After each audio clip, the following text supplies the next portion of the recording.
Thème du jour. Que faire face à une assignation? Bonjour à tous, je suis Isidore Nugbognon Kodja, expert en droit des affaires. Recevoir une assignation en justice peut être un choc, mais c'est le début d'un processus que vous pouvez maîtriser. Notre objectif est clair, transformer cette menace perçue en une situation contrôlée. Vous apprendrez les réflexes immédiats, comment décrypter le document et engager une défense robuste. En Afrique, 40 à 50% des PME font face à des litiges annuels. Il est crucial de garder son calme et d'agir stratégiquement face à une assignation. Le premier réflexe est de ne jamais ignorer une assignation. Vous avez un délai légal, souvent 1 mois, pour comparaître.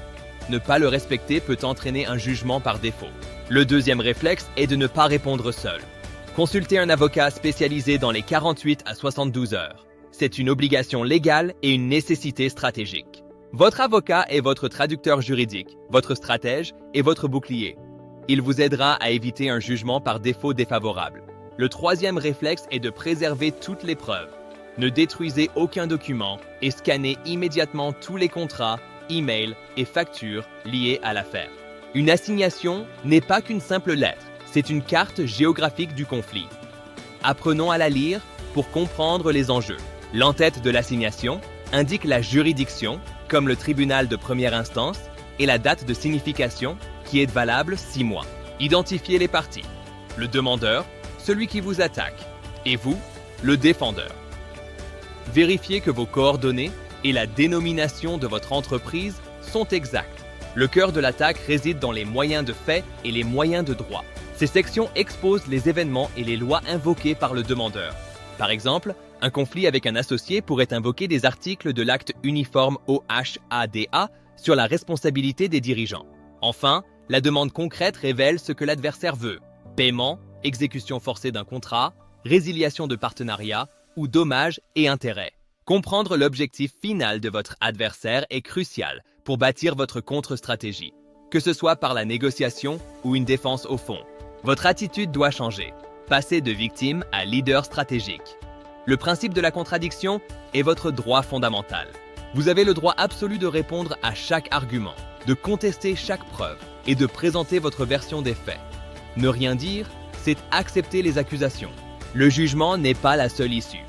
Explorez les voies de résolution comme la conciliation ou la transaction amiable, qui peuvent être plus rapides et moins coûteuses.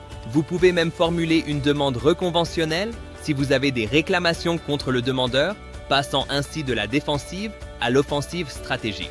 Votre avocat vérifiera la régularité de l'assignation. Une irrégularité peut suspendre le débat sur le fond. Si la conciliation échoue, préparez-vous à l'audience.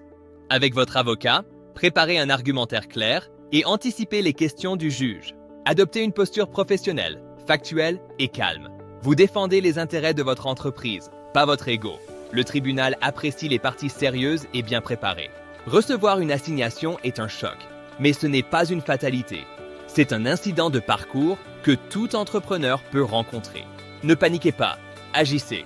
Le temps est compté, vérifiez la date d'audience. Votre premier investissement est un avocat spécialisé. Comprenez le document, identifiez l'adversaire, ses arguments et ce qu'il veut. Organisez votre défense activement en utilisant votre droit à la contradiction. Pour mieux comprendre ce sujet, poursuivez sur la plateforme qxi.ai où vous trouverez plusieurs ressources, notamment un podcast audio détaillant le sujet, des fiches d'apprentissage et un quiz pour tester votre compréhension. Vous y trouverez aussi un chat room pour discuter avec mon narrateur et l'expert lui-même, et même la possibilité de prendre rendez-vous avec l'expert réel.